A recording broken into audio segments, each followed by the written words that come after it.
All right, what's going on, guys? Today, I believe we're gonna meet up with Aaron BTV, and I got some breakfast. So, I get that bacon, egg, and cheese on everything bagel, and I got some hot coffee.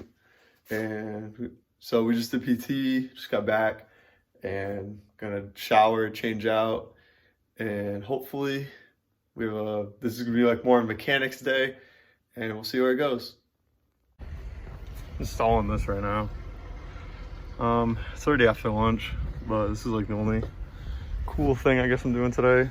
So this was frozen in here, and I know there's these bolts, but it was like moldy because the operators never drained this. So I brought it in and cleaned it, just so work more better.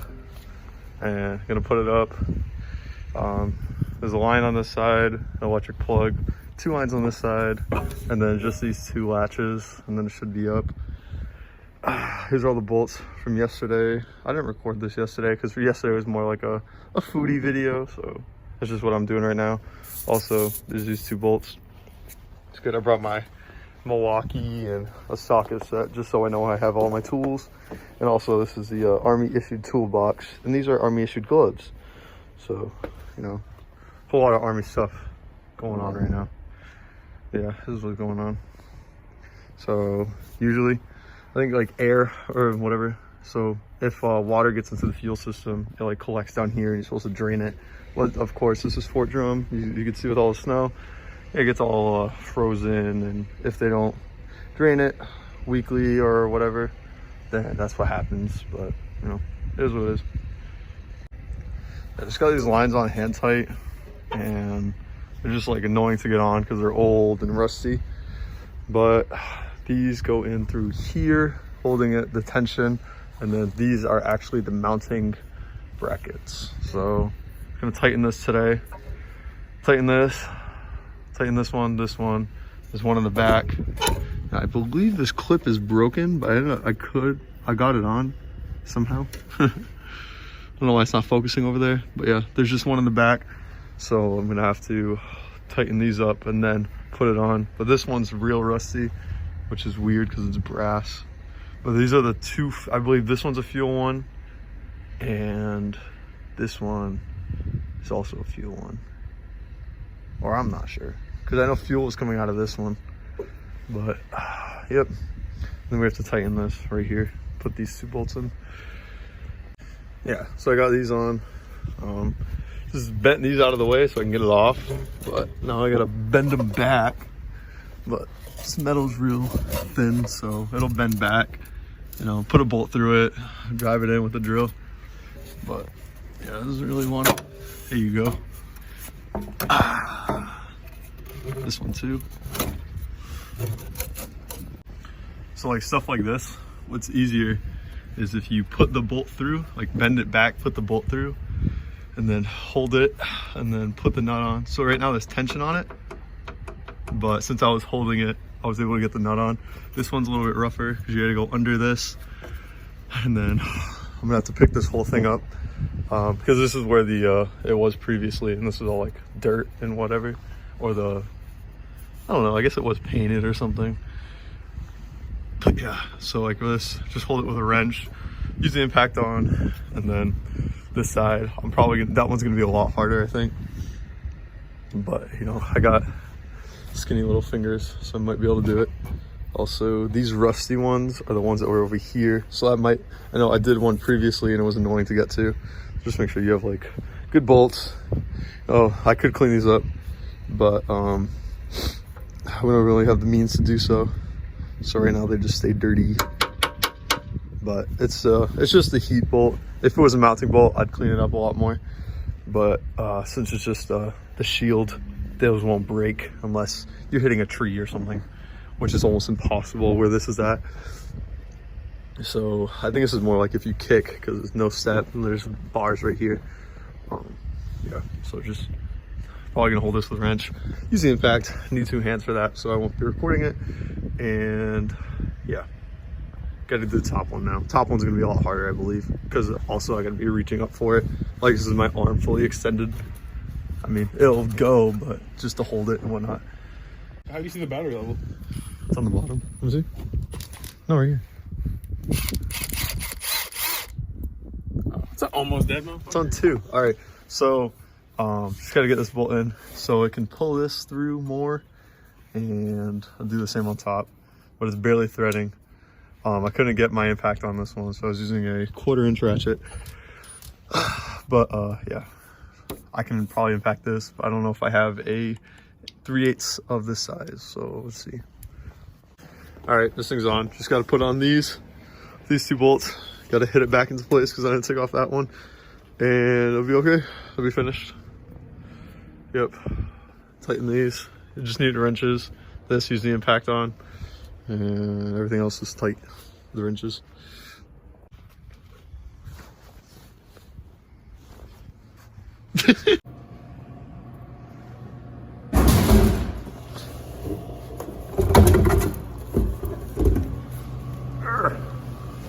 Fire. All right, we just got out of work. It's 5:10-ish. I'm gonna head to the DFACT, probably change out, and then head to my boy's room. And I think he's gonna do a podcast style video about my MOS, so we'll get to it. All right, guys, we just got back from the I don't want to call it a podcast, but I guess that's what I'll call it. But Aaron BTV, I'll link it down below, because that video that we just recorded, I believe, will be out prior to this video going out, just the way my videos are scheduled. So I schedule a video for maybe like 2 weeks or something, but just so I can keep up with the schedule that I have. So if I take like a day off or whatever, I'm not missing an upload. And you know, I can make up time on the weekend and do it that way. So he makes military content. I know when I was coming to Fort Drum, he made a barracks tour video, which he had a roommate in that video, and he just made one recently. So maybe like 2 weeks ago. It was the day before I uploaded my barracks tour video, my updated one. It was, he has his own room now. So if you guys are interested in that, check that out. But definitely a cool guy. You know, we're gonna have videos in the future, I foresee. Yeah, but it's been going good. You know, I'm glad I finally met someone in the whole YouTube world that is making similar videos to me, and content that I also enjoy watching. I was watching his videos before he was watching my videos, and he actually reached out to me and he's like, hey man, let's make a video together. You know, we're both making similar content videos, and you know, I see this. But yeah, it was cool, just talking to someone like analytics and whatnot, someone closer to my size, and I'm not comparing myself to some big name YouTubers, but yep. But yeah, if you guys are enjoying these videos, you know, I post Monday through Friday, at 1 p.m. Eastern time, every single day. That's 1300 military, since you guys are military. But yeah, I'm stoked on it. You know, my videos and my channel and everything's been doing as best as they've ever been. You know, keeping up with the schedule has been rough, but keeping up, you know, doing daily style content, it's been good. But yeah, so next few videos are gonna be bangers. They're all gonna be videos on the convertible E46 drift car, and you guys definitely want to look forward to that one. And you know, hopefully we'll be able to go to the track in March, which I believe is the first event. I'd have to look. I don't believe Lock City Drift has a schedule out yet, but once they do, I will definitely keep in touch and let you guys know when the first drift event is. I haven't drifted since 2018 in my green BMW E36. If you guys remember that, you guys are OGs. I believe that was the maybe a year after I started doing YouTube. But yeah, it's been crazy.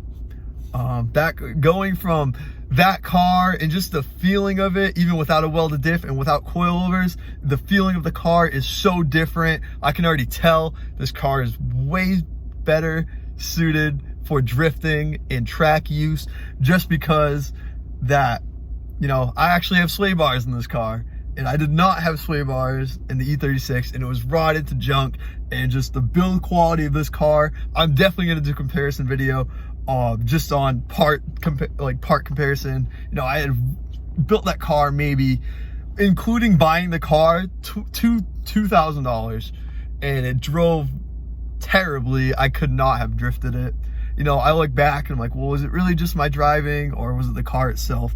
And I think it was the car itself, and I'm definitely more an experienced driver now, between driving back roads and, you know, having some seat time in the car, and not gonna have as many issues with the car, hopefully, and we'll just be able to focus on driving. So that's just the point with that car.